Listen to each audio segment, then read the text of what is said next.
A partir de agora está no ar Agro e Prosa Podcast, o seu podcast do agronegócio. Oferecimento Precisão Aeroagrícola. Agro e Prosa, apresentação Divino Ronaldo. Ultimamente, alguns eventos chamaram a atenção de consumidores, como, por exemplo, bebida adulterada, comida adulterada, ração de cavalo adulterada, enfim. O que está acontecendo com o mundo? Nós vamos tentar entender um pouco hoje como é que funciona essa dinâmica e como evitar esses problemas. Quem vai conversar comigo será o Marcelo Becker, que é líder de marketing de produtos da Soft Expert.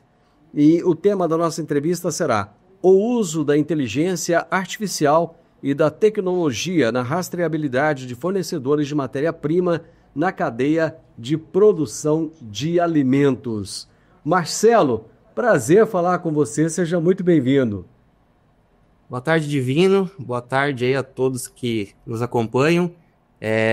Obrigado aí pela oportunidade, é uma satisfação muito grande participar do seu podcast e para falar sobre esses temas aí que fazem parte do nosso dia a dia, né? A produção de alimentos, tecnologia, inteligência artificial. Vai ser uma satisfação conversar contigo hoje. Obrigado pela oportunidade. É isso, meu amigo. Eu que tenho que te agradecer por aceitar esse convite tão gentilmente. Me conta uma coisa, a Soft Expert é uma empresa de quê? Vamos lá. Contando um pouquinho sobre a história da Soft Expert, né? É uma empresa brasileira, né? Apesar do nome meio americanizado aí, mas é uma empresa que surgiu em Santa Catarina, nossa matriz fica na cidade de Joinville, e nós completamos esse ano 30 anos de mercado, Divino. Hoje nós temos atuação em mais de 50 países, né, seja por meio de unidades próprias, nós temos 12 subsidiárias próprias, e nos outros países nós atuamos por meio de empresas parceiras, né? A empresa hoje ela conta com mais de 850 colaboradores, né, espalhados aí, uma boa parte aqui no Brasil, mas espalhado por outros países também. E o nosso foco, Divino, é o desenvolvimento de software, tá? A gente atua basicamente em dois pilares. Eu vou tentar simplificar aqui, resumir um pouco para facilitar o entendimento, né? Então, a gente trabalha muito na questão da conformidade. Então, o que significa isso, né? A gente vê muito conformidade, compliance, e é um termo que muitas vezes ele causa um pouco de dúvidas, aí, principalmente para quem não está envolvido no dia a dia, né, com essas terminologias. Então, basicamente, nós ajudamos as empresas a seguirem as leis, as normas e regulamentos que impactam o segmento de atuação delas, né? Então, se a gente falar de uma empresa, um fabricante de automóveis, por exemplo, uma montadora, ela tem órgãos reguladores que regulamentam a atividade dela. Se eu falo de um banco, de uma cooperativa de crédito, eu tenho o Banco Central que regulamenta também as atividades dela. Da mesma forma, quem produz alimentos, as indústrias de alimentos e bebidas, as agroindústrias, elas são regulamentadas, elas precisam atender regulamentos do Ministério da Agricultura, da Anvisa, né? Então, a gente desenvolve soluções que ajudam as empresas a atender esses regulamentos que são colocados aí pelas agências reguladoras. Então, esse é um primeiro pilar. O segundo pilar que a Soft Expert atua e que se conecta bastante com a questão da conformidade é a questão da transformação digital. Então, é um tema que a gente também ouve falar bastante, né? Ele tem uma aplicação muito ampla, mas também, resumindo aqui, basicamente consiste no uso, né, da tecnologia, especialmente da tecnologia da informação, para modernizar as operações de uma empresa, né? Modernizar a forma com que ela se comunica com o mercado, com a forma como que ela se comunica com os clientes e a forma como ela entrega valor aí para os seus clientes. Então, basicamente, é nesses dois pilares aí que a Soft Expert desenvolve um produto que é o Soft Expert Suite, é uma plataforma com mais de 50 módulos, né, e que atende em várias verticais, né? Então, para a gente, na Soft Expert, o setor de alimentos e bebidas é um setor super importante, o setor de agroindústria é um setor super importante, o automotivo, como eu comentei com você, o setor de serviços financeiros, o setor público. Então, nosso produto ele atende diversos segmentos. Bacana. Me explica uma coisa, Marcelo, por que a rastreabilidade se tornou um tema central para a indústria de alimentos e também de bebidas? Uma boa pergunta, Divino. Acho que é um tema aí que realmente ele vem se tornando cada vez mais relevante aí nos últimos anos, né? A gente vem observando cada vez mais uma preocupação, no meu ver, principalmente pelo fato de o consumidor ele está tomando muito mais consciência, né? Sobre ele ter uma preocupação maior sobre a qualidade daquilo que ele consome, né? Então, a gente, quando vai comprar um carro, a gente quer saber se o carro é econômico, se o carro é seguro, se a gente vai comprar um celular, a gente quer saber se aquele celular vai ser rápido, se vai tirar uma fotografia boa, quanto tempo vai durar a bateria. Eu acho que nessa mesma linha existe essa curiosidade, ou essa preocupação, acho que é um termo melhor para explicar isso, do consumidor de entender o que ele está consumindo, né? Ele quer ter uma segurança de que aquilo que ele vai consumir, de fato, vai satisfazer as necessidades dele, vai alimentar ele, vai matar a sede, vai matar a fome, mas sem causar nenhum problema, né? Então, eu acho que do ponto de vista do consumidor, essa consciência, né? E da mesma forma, se a gente for considerar um fabricante de alimentos, um fabricante de bebidas, uma agroindústria, eles têm sido cada vez mais cobrados, mais pressionados pelo mercado também, para trazer essa questão da rastreabilidade. Quem está no meio ali, um supermercado, por exemplo, ele vai comprar no fornecedor e vai revender para o consumidor final. Então, ele não quer ter dor de cabeça com o consumidor reclamando, né, de um produto que ele comprou, consumiu e acabou fazendo mal. E da mesma forma, o fabricante, né, quem é consciente, quem busca atuar dentro da lei de forma correta, também não quer ter esse problema, né? Então, eu acho que isso vem fazendo com que essa questão da rastreabilidade ela se torne cada vez mais importante aí dentro do mercado. Marcelo, quais são, na atualidade, os principais riscos de contaminação ou de adulteração na cadeia produtiva? Bom ponto. Eu acho que se a gente for olhar, Divino, o risco ele acontece ou ele existe dentro de toda a cadeia, né? Então, desde o momento em que você colhe um produto, uma matéria-prima na lavoura, por exemplo, já pode ter algum risco de contaminação. Existe a questão da fraude intencional, né? Então, esses casos que a gente viu recentemente de bebidas aí contaminadas com metanol já são uma fraude intencional, já vai mais para a linha da coisa criminal, né? Mas pode ter também questões envolvendo a mistura de ingredientes ou a substituição de algum ingrediente dentro do produto. Acho que um ponto que é muito comum, que eu lembro que desde criança eu vejo isso, com o leite, por exemplo, você adicionar água dentro do leite para aumentar o volume, né? Então, acho que são alguns dos riscos aí que existem, né? Então, toda essa questão da possibilidade do erro humano também. Existe muita questão manual, né? Principalmente no transporte, às vezes na armazenagem, né? Então, isso tudo pode fazer com que o alimento, a matéria-prima, ela seja contaminada, né? Então, isso pode causar intoxicação depois para quem consome o alimento, pode gerar algum tipo de perda financeira, por exemplo, para a empresa, para o fabricante. Eu acho que um ponto principal que quem produz alimentos se preocupa muito é com a questão da imagem, né? Ninguém quer ter o nome da sua empresa, a marca da sua empresa associado a um problema de qualidade no seu produto, né? Ou a casos de consumidores consumindo o produto e tendo algum tipo de doença, passando mal. Então, acho que são esses os principais riscos aí que envolvem a contaminação de produtos, de matéria-prima, né?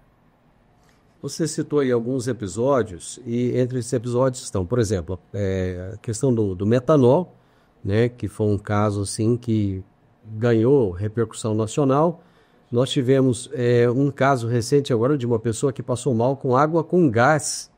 É até estranho, né? Esquisito. Eu nunca tinha imaginado que alguém pudesse passar mal com água com gás, mas passou. Um outro caso emblemático foi um em que vários cavalos morreram, né, contaminados com uma substância em uma ração, e isso com certeza trouxe grandes prejuízos para essa empresa. O que esses episódios revelam sobre a fragilidade dos controles atuais? Bom ponto.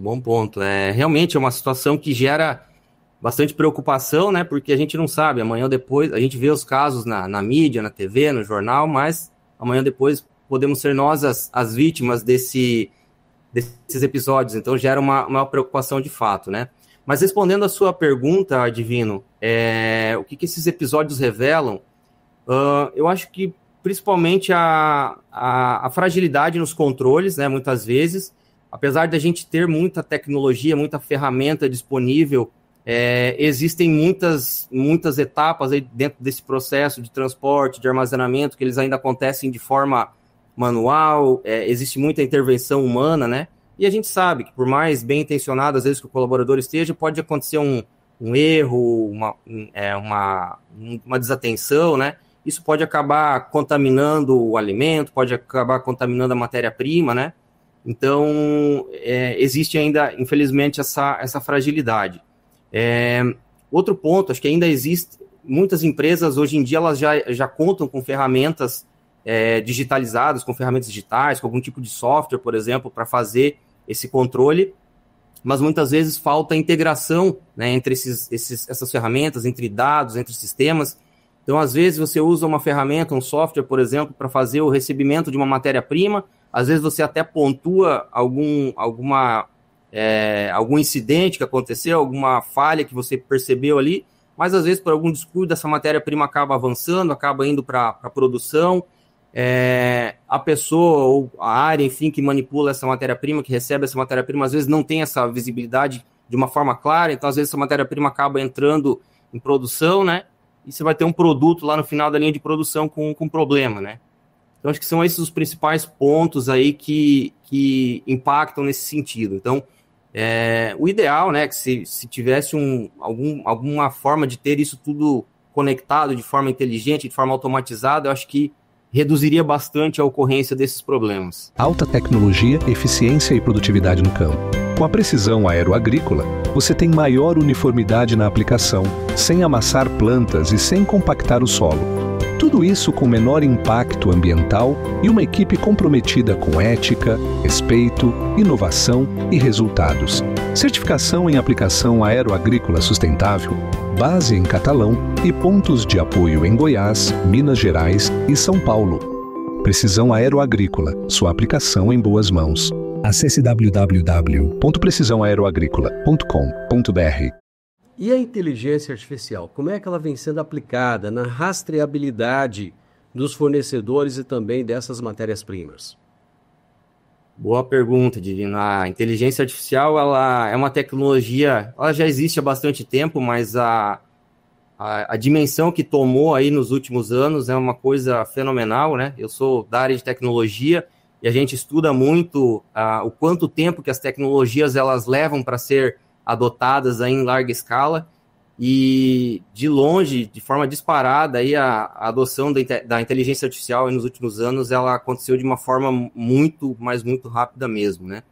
Então, hoje existem várias formas aí de você aplicar a inteligência artificial, né, dentro da gestão de fornecedores, dentro do controle de matéria-prima, ao longo de toda a cadeia, na verdade, né? Então, existem formas de você aplicar desde da lavoura, desde o momento que você está semeando, né, que você está plantando alguma espécie lá, um soja, um trigo, né, por exemplo, até depois, lá no final da ponta, quando você tem o produto lá na gôndola, na prateleira, então você consegue aplicar para entender o comportamento do consumidor também. Então tem várias formas de fazer isso. Eu vou puxar um pouco a sardinha aqui para o nosso lado, falar um pouquinho mais de casos aqui em que na empresa em que eu atuo, aí a gente tem mais familiaridade aí, no dia a dia. Então, um processo, por exemplo, que é muito trabalhoso para as empresas, principalmente para quem lida com os fornecedores, era um momento que você busca, de fato, um fornecedor, trazer esse fornecedor para dentro da sua empresa. Então, para que você tenha o fornecedor homologado, você depende de uma série de documentos ali, né? Então, até eu estava pensando antes, queria trazer um exemplo aí que facilite para todo mundo entender, né? Mas imagina, Divino, que você vai abrir uma loja de sapato lá no shopping de Rio Verde. Você basicamente vai precisar de um alvará da prefeitura para fazer o negócio operar. Quando você tem uma empresa que fornece ou que fabrica algum tipo de alimento, algum tipo de bebida, você não precisa só do alvará, você vai precisar de um monte de documentos a mais. Então, você precisa comprovar uma série de situações para vigilância sanitária, para a Anvisa, enfim, para que você tenha a possibilidade de operar. E aí isso envolve licenças de operação, licenças de funcionamento, né? Os certificados. Então, se a sua empresa tem um sistema de gestão da qualidade implementado, com boas práticas de fabricação, tudo isso são certificados que a empresa tem e que ela precisa controlar. Então, esse trabalho, imagine que eu vou contratar a sua empresa, por exemplo. Então, o Divino vai lá e me manda toda essa documentação. Esse processo, geralmente, ele é um processo que acontece de forma manual. Então, existe uma pessoa, um analista, que recebe toda essa documentação, ele vai fazer toda uma avaliação para entender qual que é a situação legal da empresa do Divino, qual que é a situação financeira, se ela tem os certificados que são exigidos e tudo mais. Então, imagina uma grande empresa que lida com centenas de fornecedores por dia. É um trabalho que é super moroso, super demorado, né?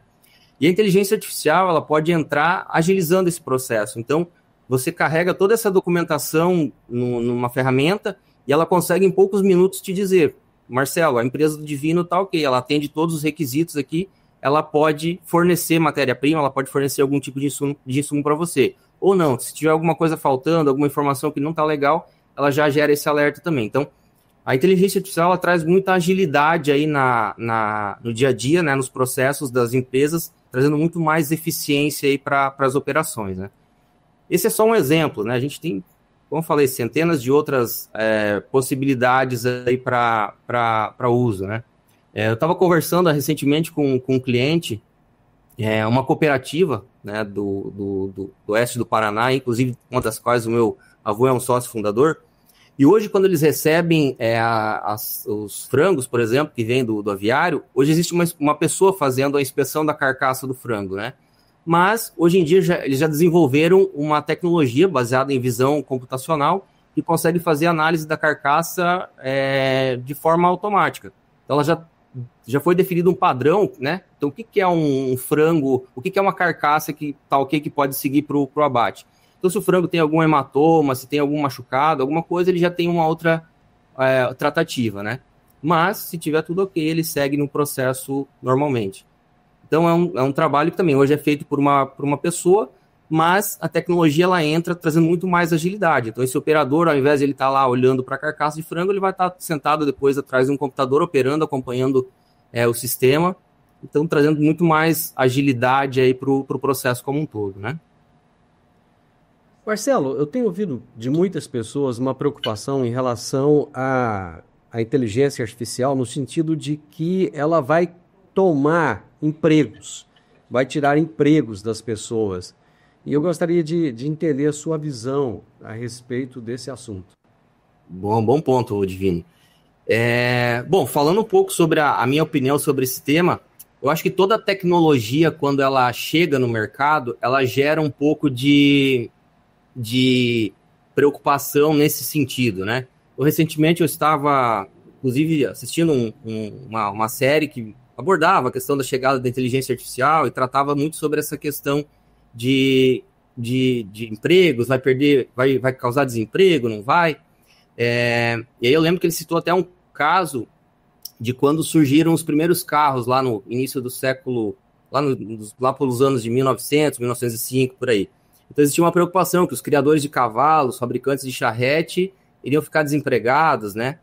Então, não foi o que aconteceu, né? Acho que teve espaço para todo mundo, talvez o fabricante de charrete lá começou a fabricar algum tipo de peça para os carros e aos poucos tudo foi se acomodando. Então, eu entendo que a inteligência artificial não vai causar emprego, na verdade, não vai causar desemprego. Acho que é uma oportunidade que surgiu para quem atua, às vezes, numa atividade mais operacional para buscar essa qualificação.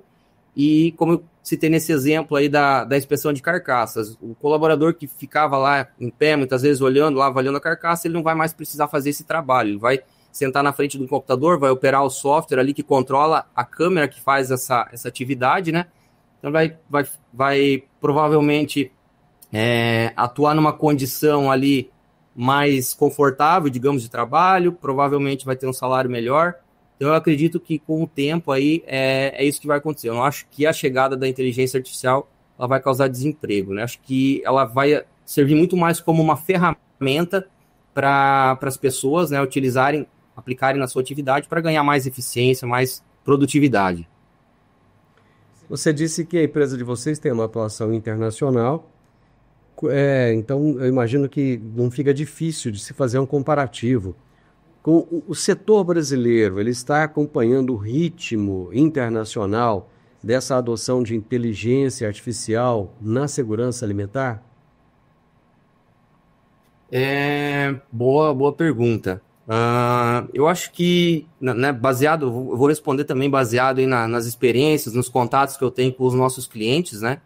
Então, eu entendo que sim, Divino, mas como é uma tecnologia muito recente, hoje a gente ainda não percebe casos de sucesso, por exemplo, de um projeto que foi implementado e que reduziu, né, que impactou todo um processo produtivo, por exemplo, que reduziu erros, reduziu desperdício. E eu entendo que o mercado, não só no Brasil, acho que isso acontece em outros mercados também. Eu estou respondendo isso olhando para o setor de alimentos, aqui para o setor de agro, né? Pensando em processos que são processos core, né, o processo de negócio da empresa. Então, acho que por ser uma tecnologia mais recente, o pessoal ainda está validando, está testando, mas a gente não tem ainda, como eu falei, casos de uso, casos de implementado, casos de sucesso que tragam resultados robustos. Então, eu acho que nós estamos no mesmo nível de outros países, né?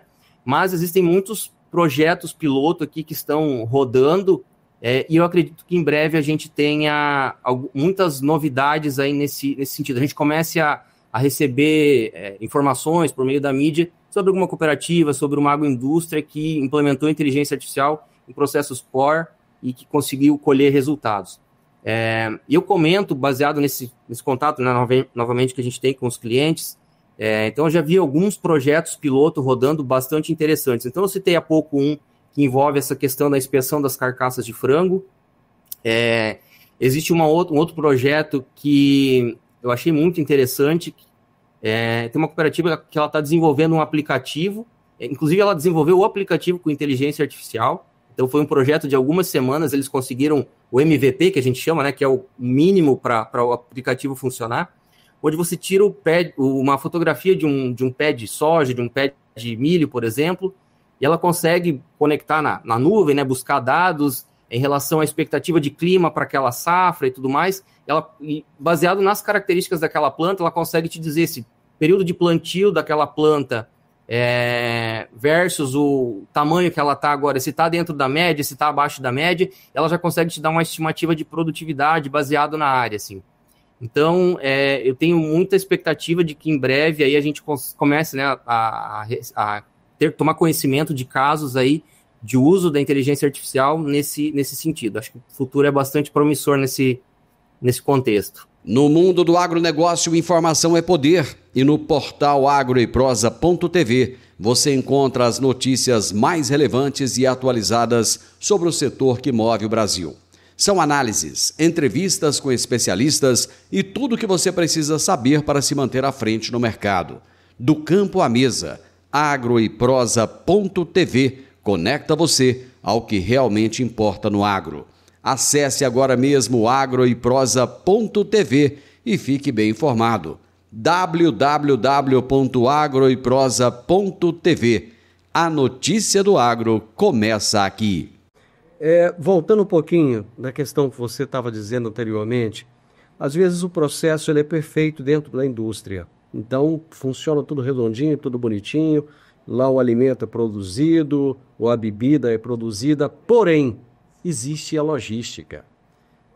Isso vai ser transportado de um lugar para outro, ou de vários lugares para outros, né? Quais tecnologias garantem o rastreamento da indústria até chegar ao consumidor? Eu vou até citar um exemplo. É muito comum você passar na porta de um mercadinho, por exemplo, lá no bairro, e tá lá aquele monte de cerveja em promoção. O pessoal faz aquelas pilhas de cerveja em promoção. Quem trabalha com cerveja sabe que a luz solar, a incidência da luz solar vai alterar tanto a questão sensorial da cerveja, como até mesmo pode fazer com que aquele produto pereça de alguma maneira, né? Existe alguma tecnologia, alguma coisa que pode garantir esse rastreamento aí para que esse produto não venha a sofrer depois que saiu da indústria? Perfeito, um excelente ponto, Divino. Eu acho que a gente tem algumas tecnologias que são promissoras nesse sentido, principalmente baseado em questão de sensores, né? Que poderiam fazer esse controle de uma forma mais precisa. Eu não sei se você já teve experiência aí, eu particularmente não gosto muito de ir em shopping comprar roupa, mas de vez em quando a gente precisa comprar uma camiseta, uma calça lá para participar de algum evento, de um casamento. E eu estava algum tempo sem fazer compra nesse sentido, e me chamou muita atenção uma experiência que eu tive de pegar mercadoria, pegar uma camiseta, pegar um sapato, enfim. E quando eu cheguei no caixa, tinha uma opção do lado, né? Tinha uma fila com algumas pessoas lá, umas 15 pessoas aguardando o atendimento do caixa, e do lado tinha um caixa com uma plaquinha lá, coloque suas mercadorias aqui. Eu falei, mas como assim, né? Coloquei lá, ele já entendeu, ele já leu, já entendeu que era uma camiseta, já entendeu que era um sapato, já calculou o preço e já me deu a opção ali de pagar, então eu consegui em poucos minutos ser atendido. E depois eu fui pesquisar, eu descobri que existe um chip que vai dentro do produto, que fica dentro da etiqueta da camiseta, da etiqueta do sapato, e ele consegue acelerar esse processo. Então eu acho que a gente vai evoluir nos próximos anos nesse sentido para ter algum tipo de tecnologia parecida com essa, rastreável, né, que permita ter um controle mais detalhado, mais preciso aí do produto. Então, numa situação como essa que você colocou a cerveja está lá no sol, está num lugar, tá condicionado de uma forma que não é a forma adequada. Vai bipar no celular do gerente da loja, do fabricante, não sei. Mas para que alguém tome alguma ação e não deixe isso acontecer, né? Então, eu acredito que a gente vá muito nessa linha. E aí, isso, claro, integrado a software, integrado a outras tecnologias aí, né, para fazer com que esses dados aí eles sejam conectados, enfim, façam essa atuação, pensando na IA, né, ela pode atuar de forma proativa. Acho que esse é um ponto bem importante aí, que a gente acabou não entrando muito no detalhe, né, mas a inteligência artificial, acho que o interessante dela é que ela tem uma capacidade de analisar um volume de dados muito grande e de uma forma muito rápida. Então, ela consegue fazer isso meio que em tempo real. Então, se ela identifica alguma inconsistência, algum erro, alguma coisa que não está saindo conforme deveria, ela não vai esperar alguém olhar esse dado e tomar alguma ação. Ela já alerta essa pessoa de forma antecipada, né? Pois é, mas existem casos em que a própria inteligência artificial erra, né? E vou citar um exemplo aqui, o ChatGPT. O ChatGPT, nem tudo que ele te fala é confiável. Já melhorou muito, já está bem melhor, né? Mas ainda, assim, não é totalmente confiável. Você ainda precisa que a pessoa... Eu vou até falar na minha área do jornalismo. Você pode até pedir para o ChatGPT escrever um texto para você, ele vai escrever sobre qualquer coisa que você quiser. Porém, faça uma boa checagem, porque ali com certeza vai ter alguma inconsistência. Nesses casos em que a inteligência artificial é utilizada dentro de uma indústria alimentícia, existe alguma coisa que faça com que essa inteligência não fique meio bugada, digamos assim, como o ChatGPT fica de vez em quando? Perfeito, eu já vivenciei isso, sabendo o que você tá falando, né? É o que a gente chama aí da inteligência artificial alucinando. No caso de um ChatGPT, por exemplo, ele acaba consultando várias fontes de informação. Muitas vezes a gente nem tem ciência de qual é. E tem uma questão também, que se ele não encontra a informação buscando na internet, ele vai criar uma resposta. Ele não te deixa sem resposta, né? Agora, quando a gente começa a trabalhar num ambiente mais controlado, a coisa ela fica muito mais fácil. Por quê?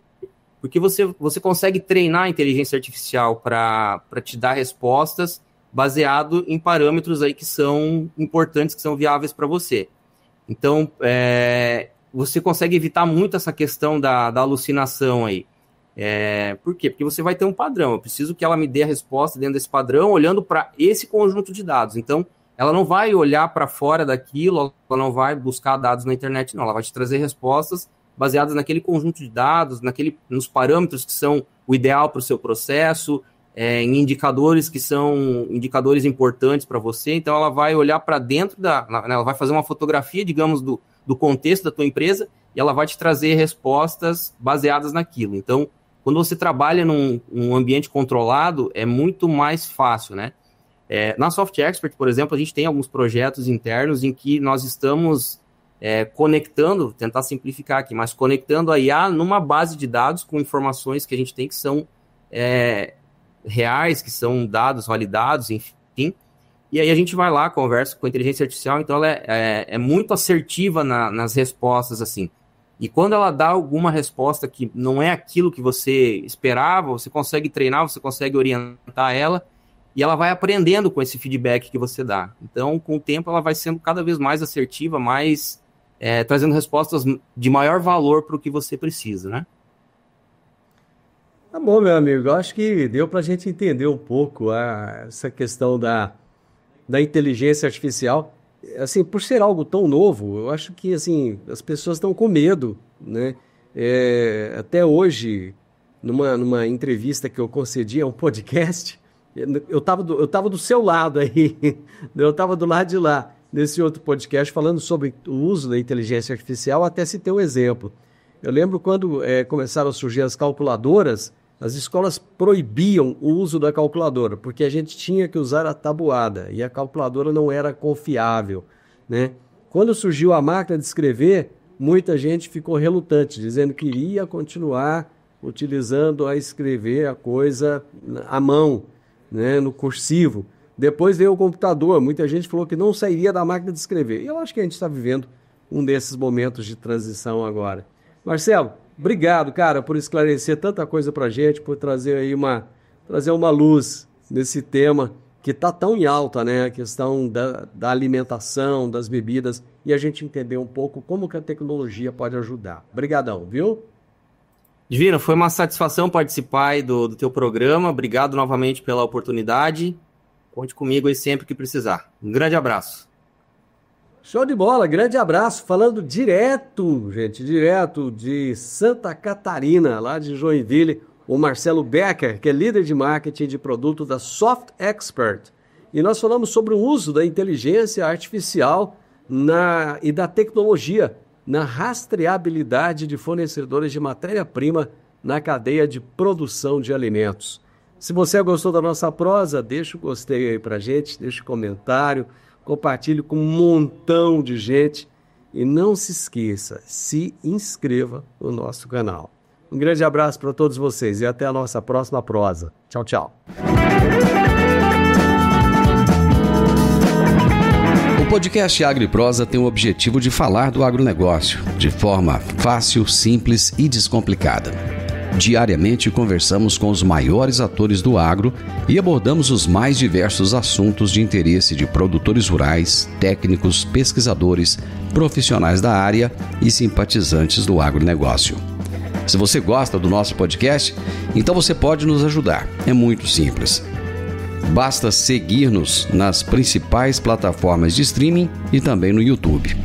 Se você deixar um gostei, compartilhar os episódios e deixar um comentário, já vai nos ajudar muito a dar relevância tanto ao podcast quanto ao canal.